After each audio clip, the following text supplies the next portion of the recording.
You know that person who, when something is wrong, doesn't say a word. They don't raise their voice, they don't bring it up, they don't send a long message explaining how they feel, they just go quiet. They answer in shorter sentences. They seem a little further away than usual. They say everything is fine. And somehow, that silence says everything. Maybe you know someone exactly like this, or maybe that person is you. And if it is, you've probably heard the same things more times than you can count. Just tell me what's wrong. Why do you shut down like that? I can't help you if you won't talk to me. People say it with frustration, sometimes with hurt. Like your silence is something you're doing to them. But here's what most people don't understand. Going quiet isn't always avoidance. For some people, it's the most honest response they have. And once you understand the psychology behind it, you'll never mistake someone's silence for indifference again. Let's start with something simple. Most people, when they're upset, move toward expression. They talk it through, they call someone, they need to say it out loud before they can make sense of it. For them, speaking is how the processing happens. The words come first, the clarity follows. But people who go quiet when something is wrong work differently. For them, speaking before they're ready doesn't bring clarity, it brings chaos. Their emotions arrive faster than their words. And trying to explain something they haven't fully understood yet feels like handing someone a puzzle with half the pieces still missing. So they wait. They pull inward. They need to sit with what they feel before they can talk about what they feel. Researchers who study emotional processing describe two broad patterns. Some people are externally oriented processors. They think out loud. They need dialogue to untangle their thoughts. Others are internally oriented processors. They need silence first, space first, time first. Neither is wrong. But when these two types are in the same relationship, the same friendship, the same family, the silence can feel like a wall when it was never meant to be one. But here is the part many people misunderstand. People who go quiet when something is wrong are not shutting you out. Most of the time, they're not even fully sure what they're feeling yet. Something happened. Something landed wrong. Something is sitting in their chest that doesn't have a name yet. And the last thing they can do in that moment is explain it to someone else. When they go quiet, their mind is not empty. It's actually doing a lot of work, sorting through what happened, trying to separate what they actually feel from what they think they should feel, figuring out what's worth saying and what they might regret. There's a kind of emotional precision that drives this. They would rather say nothing than say the wrong thing. They would rather wait than speak before they're ready and have to spend the next 3 days walking something back. So the silence isn't emptiness, it's carefulness. But sometimes this pattern goes deeper than personality. Sometimes people learned to go quiet very early in life.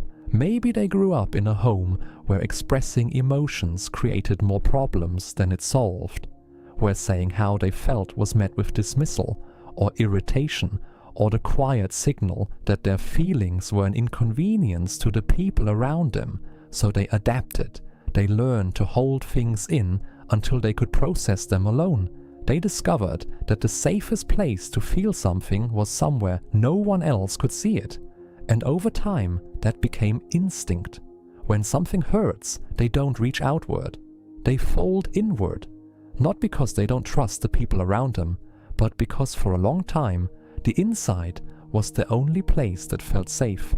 That pattern carries quietly into adulthood, into relationships where partners feel confused by the sudden distance, into friendships where people wonder what they did wrong, into moments where the person who most needs support is the very last one to ask for it. And here's what that costs them. Not all at once, slowly. When you consistently hold things in, the people closest to you stop knowing what's actually happening inside you. Not because they don't care, but because you've never shown them that version of yourself. So the connection stays at a certain depth and never quite goes further. There's also something that happens on the inside. Emotions that don't get expressed don't disappear. They settle, they accumulate. And sometimes, after a long stretch of silence, something small happens. something that wouldn't normally matter, and it suddenly carries the weight of everything that was never said before it. The reaction looks disproportionate to the moment, but it was never really about that moment. It was about every moment that came before it and was quietly swallowed instead of spoken. And yet, there is something worth understanding about people like this. The same quality that makes them go quiet also makes them remarkably thoughtful. They don't react impulsively. They don't say things in the heat of a moment that they'll spend weeks trying to take back. They don't weaponize their pain when they're hurting. When they finally do speak, it means something, because they have thought about it, turned it over, made sure it's honest before they say it out loud. There's a kind of emotional discipline in that, a self-awareness that many people spend years trying to develop. And the people who know them well, who have learned to wait instead of push, understand that when they open up, it means they trust you completely. Of course, like most traits, there's a balance. Going quiet to process is healthy. Taking space to understand your own feelings before sharing them is a form of emotional maturity. But if the silence becomes permanent, if nothing ever comes out after the quiet, if the processing never becomes sharing, then it stops being a pause and starts becoming a pattern.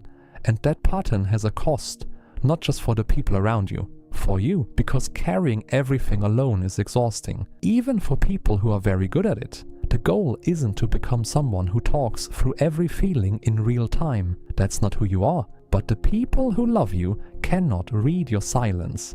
They can sense that something is there. They can feel the distance.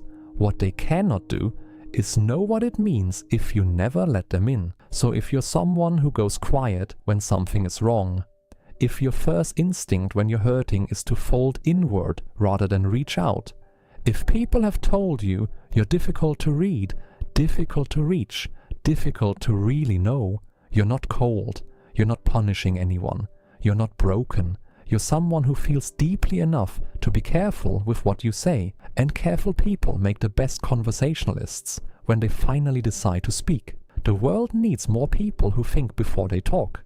It just also needs you to eventually talk. Now I'm curious about you.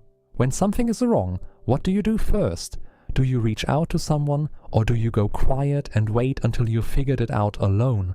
Because the psychology behind that difference reveals something fascinating about how people protect themselves when they're hurting.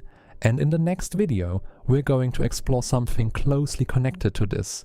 The psychology of people who apologize for everything, even when nothing is their fault. And once you understand it, you'll never hear the words "I am sorry" quite the same way again. If this made sense, you're different, so like, share and subscribe.